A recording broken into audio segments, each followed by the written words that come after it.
Lord. ప్రభు అయిన యేసు నామములో అందరి వందనములు. ఈ దినం దేవుని వాక్యంలో నుంచి 2 రాజులు 18వ అధ్యాయం 6-7 వచనాలు. అతడు యెహోవాను హత్తుకొని ఆయనను వెంబడించుటలో వెనుతీయక ఆయన మోషేకు ఆజ్ఞాపించిన ఆజ్ఞలన్నింటినీ గైకొనుచుండెను. కావున యెహోవా అతనికి తోడుగా ఉండెను. తాను వెళ్ళిన నెల అతడు జయము పొందెను. అతడు అష్షూరు రాజునకు సేవ చేయకుండా అతని మీద తిరగబడెను. ఇక్కడ చూసినట్టయితే హిజ్కియా రాజు గురించి రాయబడిన మాటలు.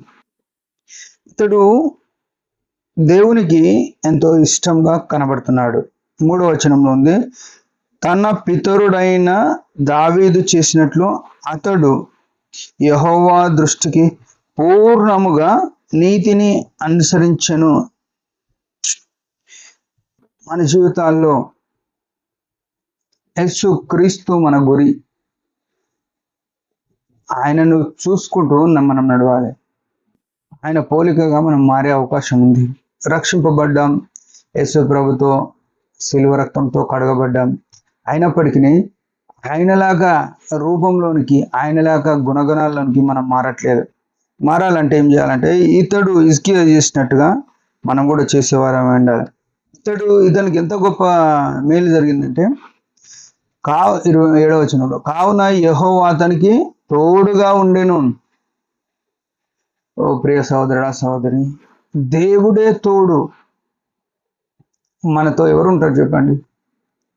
తల్లి కొన్ని రోజులు ఉంటుంది, తండ్రి కొన్ని రోజులు ఉంటుంది, భార్య కొంతసేపు ఉంటుంది, పిల్లలు కొంతసేపు ఉంటారు, స్నేహితులు కొంతసేపు ఉంటారు. ఒక టైం విడిచిపెడితే అందరూ విడిచిపెడతారు. కానీ ఎప్పుడు ఎన్నడూ మారని విడువని దేవుడు ఎవరంటే యేసు ప్రభు. ఆయనకు ఇమ్మానుయేలు అనే పేరుంది. ఆయన మనకు తోడుగా ఉండడానికి ఎల్లప్పుడూ ఇష్టం కలిగి ఉన్నాడు. తన ప్రజల ఎడల ఆయన ప్రీతి గలవాడు అని రాశాడు. ఇశ్రాయేలీల పక్షమున 40 సంవత్సరాలు వారు అరణ్య మార్గంలో నడిస్తే రాత్రి అగ్నిస్తంభము, పగలు మేఘస్తంభము వారి నుండి తొలగిపోలేదు. ఎంత ఘనమైన దేవుడు అంటే! ఈ తన ప్రజలైన వారి పట్ల ఆయన వాంఛగలిగి వారి నుంచి దూరంగా ఉండాలనుకోవట్లేదు, ఆ తోడు ఉండాలనుకుంటున్నాడు. తోడు ఉండడానికి కావాల్సింది ఏంటంటే మనము ఇక్కడ రాసినట్టు హిజ్కియా వలె పూర్ణముగా దేవుని దృష్టికి నీతిని అనుసరించేటట్టున్నారు. మనం చాలాసార్లు ఏం చేస్తామంటే మనుషుల దృష్టికి బాగుండాలని ఆలోచిస్తాం.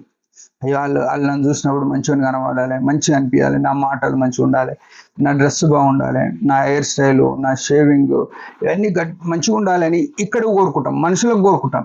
కానీ దేవునికి ఏది ఇష్టమో దాన్ని మనం చేయడానికి ఇష్టపడం. అప్పుడు ఏం చేస్తానంటే యెహోవా తోడుగా ఉంటాడు. యెహోవా తోడుగా ఉంటే ఏమైంది? తాను వెళ్ళిన నెలన జయము పొందెను. ఎన్ని ఫెయిలియర్స్ ఉన్నాయి ఈనాడు, ఎన్ని ఓటములతో ఒక విశ్వాసం సాగుతున్నాడు. సేవకులు కానీ, పెద్దలు కానీ, ఎవరు కానీ ఎన్నో ఓటములు, ఎన్నో ప్రయత్నాలు విఫలమై ఉన్నాయి. కానీ అసలు ఫార్ములా ఏంటంటే యెహోవా మనకు తోడుగా ఉంటే ఓటమి అనేది ఉండదు.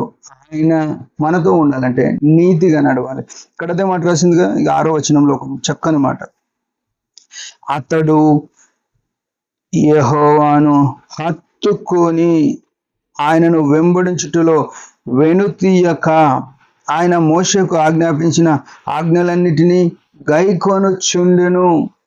ఎంత ఘనమైన మంచి లక్షణాలు కదా! ఏమంటే యెహోవాను హత్తుకొని. నేను ఏమని హత్తుకుంటున్నాం? లోక పద్ధతులు, లోక ఆచారం, లోక స్నేహం హత్తుకొని ఉంటున్నాం. 2వ మాట ఏమంటున్నాడు? ఆయనను వెంబడించుటలో వెనుతీయక. ఎన్ని రోజులైంది యేసు ప్రభుని వెంబడించడం మానేసి? ఆయనతో నడవడం ఇష్టం లేదు మనకు, ఆయాసం అనిపిస్తుంది. మందిరానికి పోయి చూడండి, అంటే చాలా మంది మందిరానికి వస్తారు, ఓ రాకదనేమో ఎప్పుడంటే అప్పుడు వస్తారు. 10 గంటలకు ఆరాధన అంటే ఎప్పటి వరకు అని వస్తారు. కానీ పోకడం మాత్రం 5 నిమిషాల్లో ఖాళీ అయిపోతారు. ఆయనతో ఉండడం ఎవరికి ఇష్టం కనబడతలేదు. ఆయనను వెనుతీయక మోషే ఆజ్ఞాపించిన ఆజ్ఞలన్నింటినీ గైకొనుచుండెను. ప్రియమైన వాళ్ళ ఉదయకాలం మనం కూడా ఈయన వల్లనే, హిజ్కియా వలె దేవుని తోడు ఉండాలంటే నీతిగా అనుసరించి జీవిద్దాం. దేవుడి మాట దించిన చిన్న ప్రార్థన. పరమ తండ్రి యేసు ప్రభువు నామములో వందనాలు. ఉదయకాలం ఇచ్చిన ఆశీర్వాద స్తోత్రం. హిజ్కియా వలె మా జీవితం కూడా నీకు నీతిగా పూర్ణ మనస్సు హత్తుకొని నేను వెంబడించుట్లో కృపణీయము.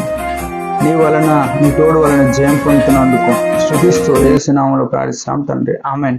మీరందరి పరిచయం గురించి బాగా ప్రార్థించండి. Praise the lord.